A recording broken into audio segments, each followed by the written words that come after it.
জয় গুরু। শ্রদ্ধেয় প্রফুল্লকুমার দাস, কিরণচন্দ্র মুখোপাধ্যায়, এদের কাছে শুনেছি এদের অনেককেই ঠাকুর একটা কথা বলতেন। ঠাকুর বলতেন যে দুনিয়ায় সর্বত্র চৌখস চালাক চতুর হয়ে চলবি, কিন্তু এখানে আমার কাছে বেকুব হয়ে থাকবি। এখানে বেকুব হয়ে থাকাটাই সবচেয়ে বড় চালাকি। তো জীবনে চালাক হয়ে কিভাবে চলতে হয় সেই শিক্ষাই আমরা পাই শ্রী শ্রী ঠাকুরের এই বাণীটিতে, যে বাণীটি আজকের আলোচ্য বিষয়। ভাবছ বসে চলবে কিসে, ভাববার তুমি কে, ভাববার যিনি ভাবছেন তিনি, তুমি ভাবো তাঁকে। যিনি তত্ত্বজ্ঞ তিনি বলবেন সে তো ঠিকই, এ তো স্বয়ংসিদ্ধ, স্বতঃসিদ্ধ। কারণ এই বিশ্ব সৃষ্টিতে পরমেশ্বরই একমাত্র সত্য বস্তু, সদ্বস্তু, আর কিছুই সত্য নয়। তখন প্রশ্ন যদি করি যে তাহলে এই যে আমি, আমার মধ্যে কি কোনো সত্য নেই? তত্ত্বজ্ঞ বলবেন যে তুমি পরমেশ্বরের একটি প্রকাশ রূপে সত্য। পরমেশ্বর ভিন্ন তোমার মধ্যে আর কোনো সত্য নেই। আমার মধ্যে আমার মতো করে কি কিছু সত্য তাহলে নেই? তত্ত্বজ্ঞ বলবেন যে এই যে আমার মতো করে বলছো, সেই মতো তোমার মতো সেটা পেলে কোথা থেকে, সেটা এলো কোথা থেকে? পরমেশ্বর ভিন্ন, তোমার বলতে যা বোঝো তার উৎস কি, তার অবস্থান কোথায়? আমার এই প্রাণ, এই সত্তা, এই জীবন, তাও তো পরমপিতারই দান, পরমেশ্বরেরই দান। ভগবান শ্রী রামকৃষ্ণ একটা উদাহরণ দিতেন যে আগুনের উপর ডেকচিতে জল ফুটছে, তাতে পটল, আলু সেগুলো ছেড়ে দেওয়া হলো, সেগুলো খুব ফুটতে লাগলো। কিন্তু যেই আগুনটি সরিয়ে নেওয়া যাবে তৎক্ষণাৎ সেই পটল, আলু সব নিস্তেজ হয়ে ঝিম মেরে পড়বে, তাদের ফোটাফুটি সব থেমে যাবে। ঠিক তেমনি পরমেশ্বরের ইচ্ছা ভিন্ন আমাদের জীবন, আমাদের প্রাণ, আমাদের সত্তার কোনো অস্তিত্বই নেই। আমরা ভাবি যে আমার জীবনের জন্য, আমার বেঁচে থাকার জন্য, আমার স্ত্রী পুত্র পরিবারের মুখে দুটো অন্ন তুলে দেবার জন্য এই যে এত চেষ্টা আমি করছি, এত চিন্তাভাবনা আমি করছি, এগুলি কি সত্য নয়?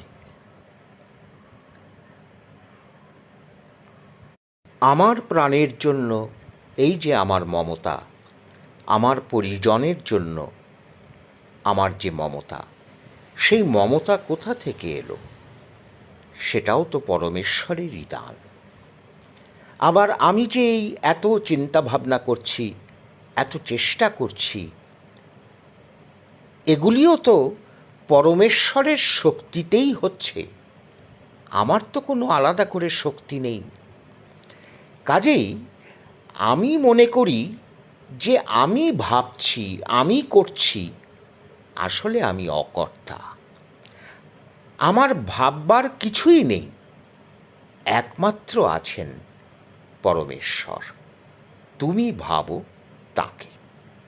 কাজেই বিশ্ব সংসারের যে মূল সত্য, যে দার্শনিক সত্য, সেই তত্ত্ব দৃষ্টিতে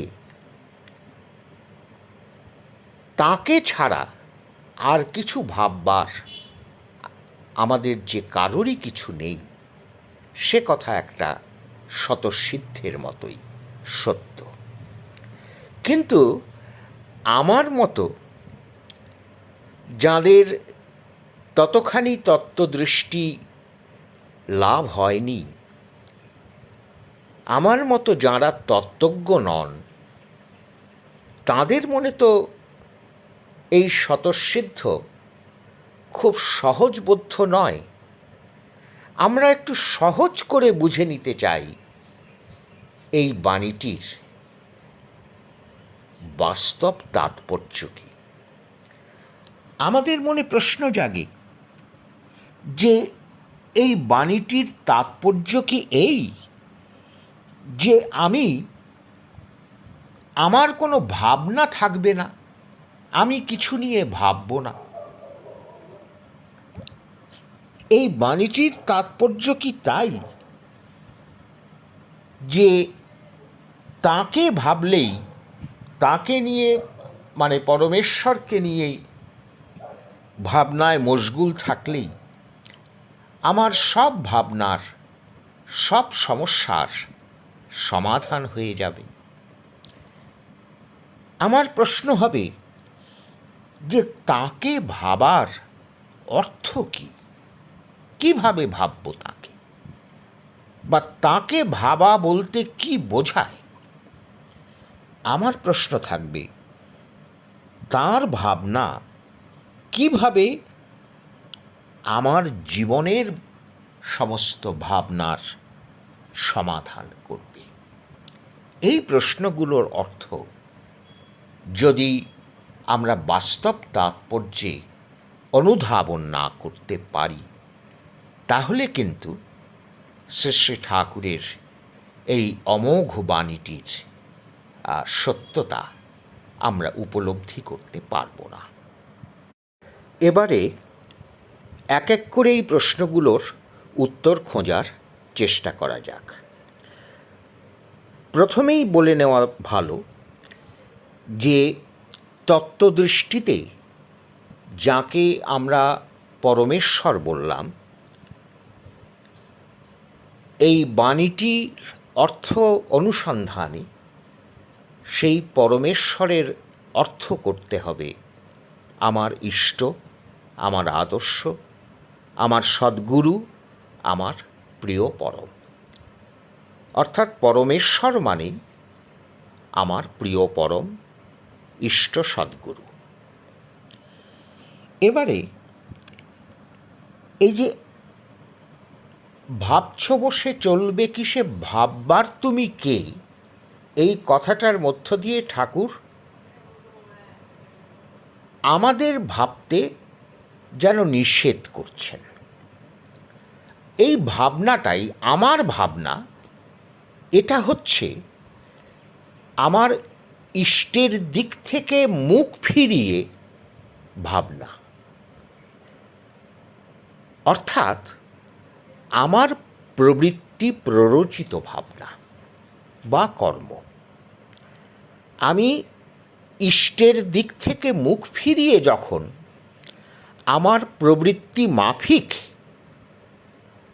ভাবনা ভাবি বা কর্ম করি, চিন্তা করি, সেই চিন্তা, সেই ভাবনা, সেই কর্মের কথা এখানে বলা হচ্ছে। আর এই প্রবৃত্তি প্ররোচিত চিন্তা, ভাবনা, কর্ম থেকে আমাদের আসে ভ্রান্তি। তখন আমরা যা ভাবি তা ভুল ভাবি। আমরা যা চাই তা ভুল চাই। ওই কবির কথায়, আমি যা চেয়েছি তা ভুল করে চাওয়া। আবার সেই চাওয়াটাকে পূরণ করতে পাওয়ার জন্য আমি যে পথের অবলম্বন করি সেই পথটিও হয়ে যায় ভুল। কাজেই ইষ্টের দিক থেকে মুখ ফিরিয়ে যখনই আমি কিছু ভাবি, কিছু চিন্তা করি বা কিছু করি, তখনই তা দুর্ভোগের কারণ হয়ে দাঁড়ায়। আর তাকে ভাবা মানে তার দিকে তাকিয়ে, এই যে বললাম তার দিক থেকে মুখ ফিরিয়ে, তাহলে তার দিকে তাকানো, তাকে ভাবা, তার অর্থ হচ্ছে তাকে জীবনের কেন্দ্রে প্রতিষ্ঠিত করা, তাকে জীবনের মুখ্য করে তোলা, প্রিয় পরম করে তোলা, তাকে জীবনের অত্যাজ্য পরমাত্মীয় করে তোলা। এবং সেটা হলেই তখন তিনি যা চান সেটার বাইরে আমরা বেরুতে পারি না। আমার সমস্ত প্রবৃত্তি তখন বিনায়িত হয়ে তাঁর চরণে অর্থাৎ তাঁর চলনে নত হয়।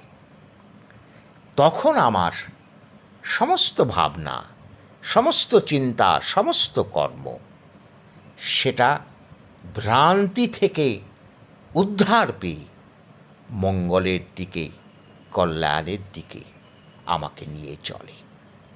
এই হচ্ছে তাকে ভাবার অর্থ। তাকে ভাবার অর্থ কিন্তু নিষ্কর্মা হওয়া নয়।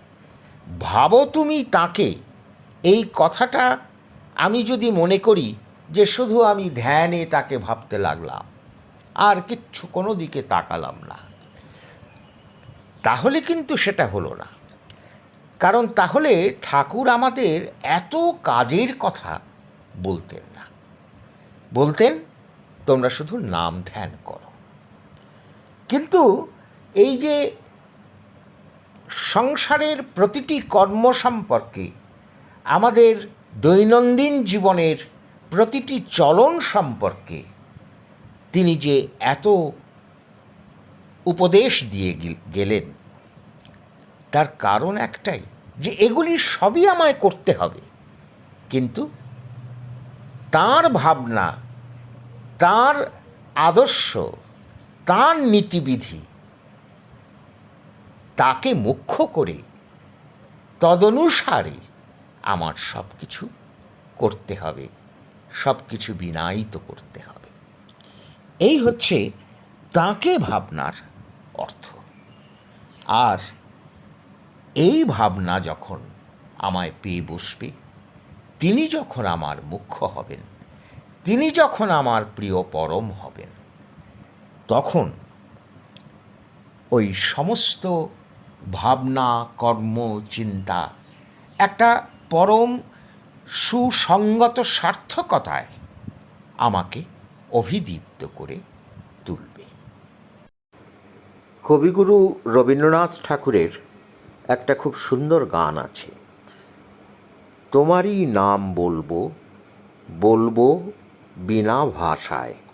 সেই গানে পরে একটু পরের দিকে কবি বলছেন যে এতদিন যা বলেছি সে মিথ্যে বলা, এতদিন যা চলেছি সে মিথ্যে চলা। এই যে মিথ্যে বলা, মিথ্যে চলা, এগুলি হলো ওই তার নাম, তোমার নাম ভুলে গিয়ে যে কথা বলা, তার নাম ভুলে গিয়ে যে চলা, এই হচ্ছে মিথ্যে বলা, মিথ্যে চলা। তাকে ভুলে গেলে আর সব কিছু মিথ্যে হয়ে যায়। তাকে মুখ্য করে, তাকে জীবনের কেন্দ্র করে, তার নীতিবিধি অনুসারে সব কথা বলা, সব ভাবনা ভাবা, সব চিন্তা চিন্তা করা, সব কর্ম করা, তখন কিন্তু সেই ভাবনা, সেই কর্ম, সেই চিন্তা সব সত্য হয়ে যায়। কাজেই আমাদের ভাবনাকে সত্য করার জন্য, সার্থক করার জন্য আমাদের কাজ একটাই, তাকে নিয়ে চলা। আর বাস্তব জীবনে আমরা অহরহ দেখেছি আমার পরিবারের জীবনে বা আরও এমন বহু সৎসঙ্গী ভক্তের জীবনে আমরা দেখতে পাই যে তার ভাবনা নিয়ে চললে আমার ভাবনার আর কোনো প্রয়োজনই থাকে না। তখন আমার যা চাওয়া চাহিদা সেটা তো সামান্য, তার অনেক বেশি আমাদের পাওয়া হয়ে যায়। এটা বাস্তব এবং নিজের জীবনের অভিজ্ঞতা থেকেই বলতে পারি, হলফ করে বলতে পারি। তাকে নিয়ে চললে তখন মানুষের দৃষ্টির স্বচ্ছতা, মানুষের কর্মপ্রাণতা, কর্মদক্ষতা, যোগ্যতা এতটাই বৃদ্ধিপ্রাপ্ত হয় যে তখন জীবনটা, তার রংটাই বদলে যায়। আর তাকে বাদ দিয়ে যদি আমরা নিজেদের মতো করে ভাবি, চলি, তখন জীবনটা ম্যাড়ম্যাড়ে হয়ে যায় এবং সেখানে সার্থকতার থেকে ব্যর্থতাই বেশি দেখা যায়। শ্রী শ্রী ঠাকুর একটা জিনিস সবসময় বলতেন যে পরমপিতা একটা বন্য ফুল, সেটাকেও কত সুন্দর করে সাজিয়েছেন। সেটার আয়ু কিন্তু খুব সামান্য, অল্প ক্ষণের বা অল্প কদিনের আয়ু। তাকেই যদি তিনি এত সুন্দর করে, চমৎকার করে সাজিয়ে তোলেন, তাহলে তোমার জন্য তিনি কত কী যে সাজিয়ে রেখেছেন তা তুমি কল্পনাও করতে পারো না।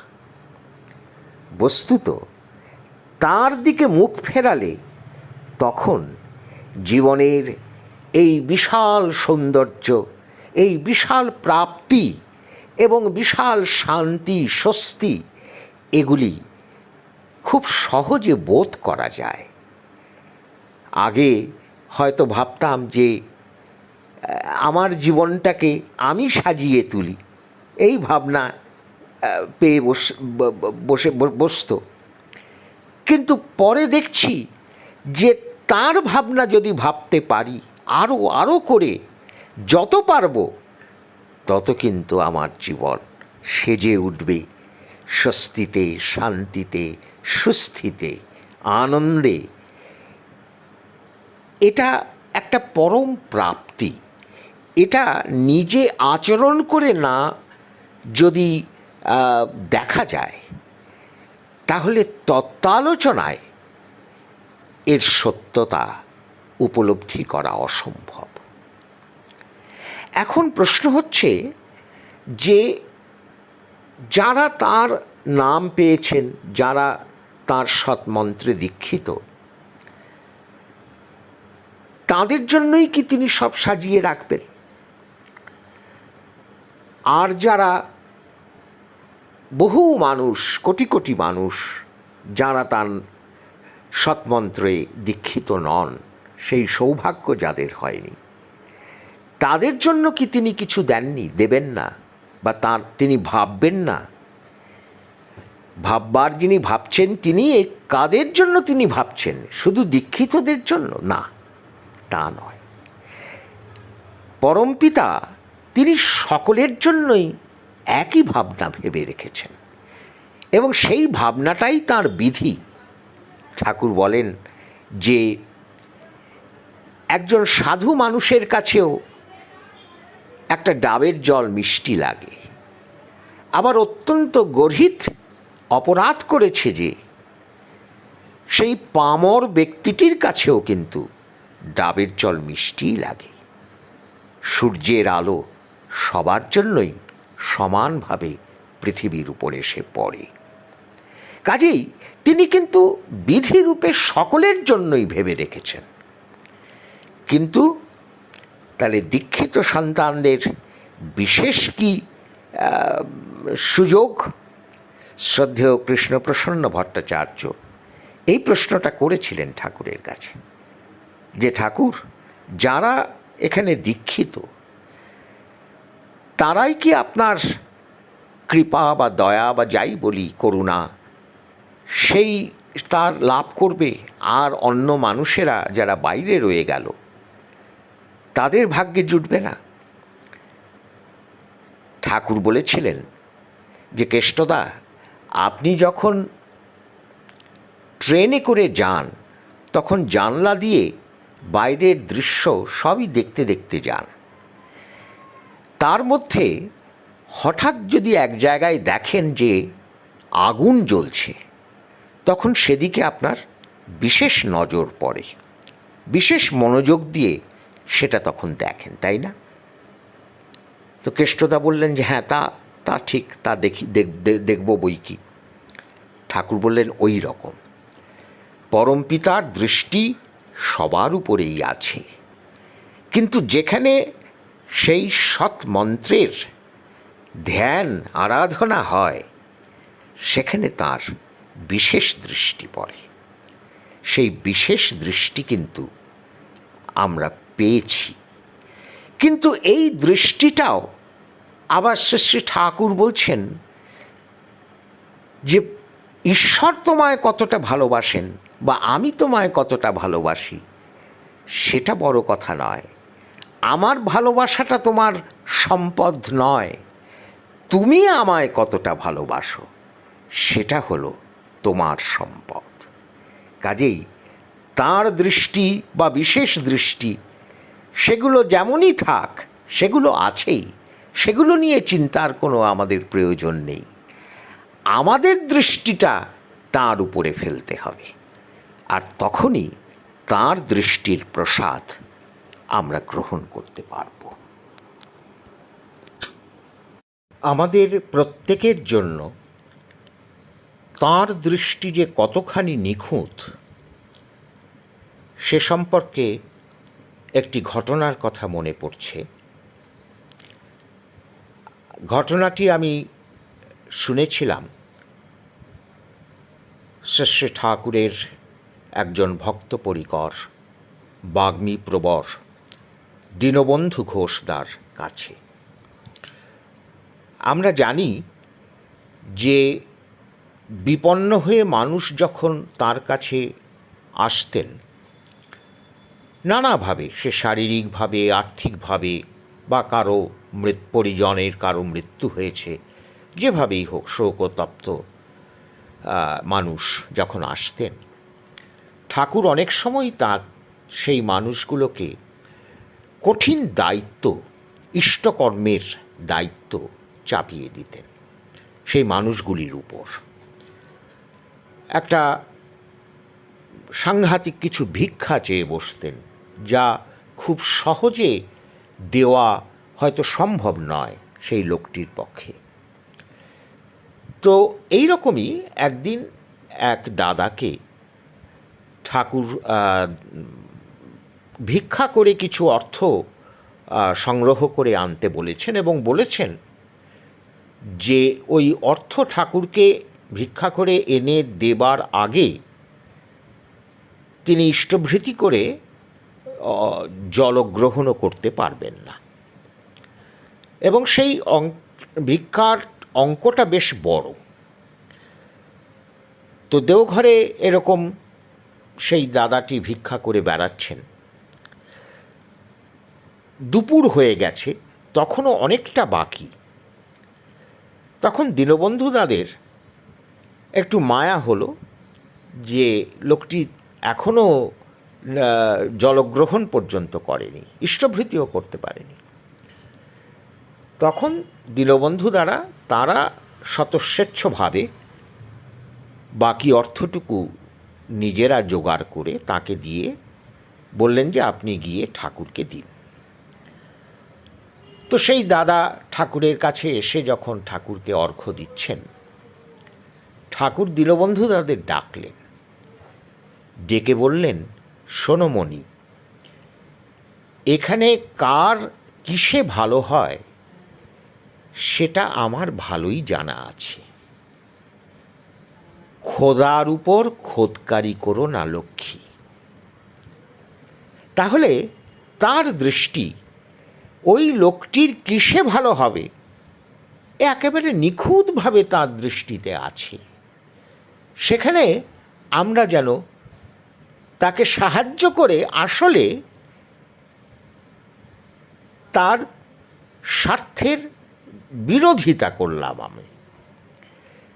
তো আমরা প্রত্যেকেই কিন্তু অনেক সময়ই দেখি যে আমাদের জীবনে এই তার ভাবনা, তার দিকে তাকানোটা বেমিশাল হয় না। আমরা তার দিকেও তাকাই, আবার নিজের দিকেও তাকাই, অর্থাৎ ইষ্টের দিকেও তাকাই, আবার প্রবৃত্তির দিকেও তাকাই। এইভাবে তার দৃষ্টিতে যেটা করণীয় তার থেকে নিজেদের বঞ্চিত করি। বঞ্চিত করে বাঁচালে মরে, এই নিজেদের প্রবৃত্তি থেকে যদি আমরা নিজেদের বঞ্চিত করতে পারি, আমরা যদি ইষ্টমুখী হই সত্যিকারের বাস্তবে, তাহলেই কিন্তু আমরা প্রকৃত স্বার্থের অধিকারী হব। আমরা এখানেই ভুল করে ফেলি। আমার স্বার্থ ইষ্ট স্বার্থের সঙ্গে যুক্ত না হলে আমার স্বার্থ বিঘ্নিত যে হয় সেইটা আমরা বোধ করতে পারি না। এই ভাবো তুমি তাকে, এই কথার অর্থটা, তাৎপর্যটা এইখানে। শ্রী ঠাকুর ওই ভালোবাসার তিনটে রকম যে বলেছেন, প্যাশনেট লাভ মানে সেটা পুরোপুরি প্রবৃত্তির কে ভালোবাসা, সেটা তো হলে চলবেই না। আর আছে কম্প্রোমাইজিং প্রবৃত্তি, তার সঙ্গে কম্প্রোমাইজ করে যে লাভ ইষ্টকে, সেটা হলেও চলবে না। প্যাশন পারভেডিং লাভ, প্যাশন মানে বৃত্তি ভেদী যে ভালোবাসা, সেই বৃত্তিভেদী ভালোবাসার কথাই শ্রী ঠাকুর এই বাণীটির মধ্যে বলেছেন। ভাবো তুমি তাকে। জয় গুরু।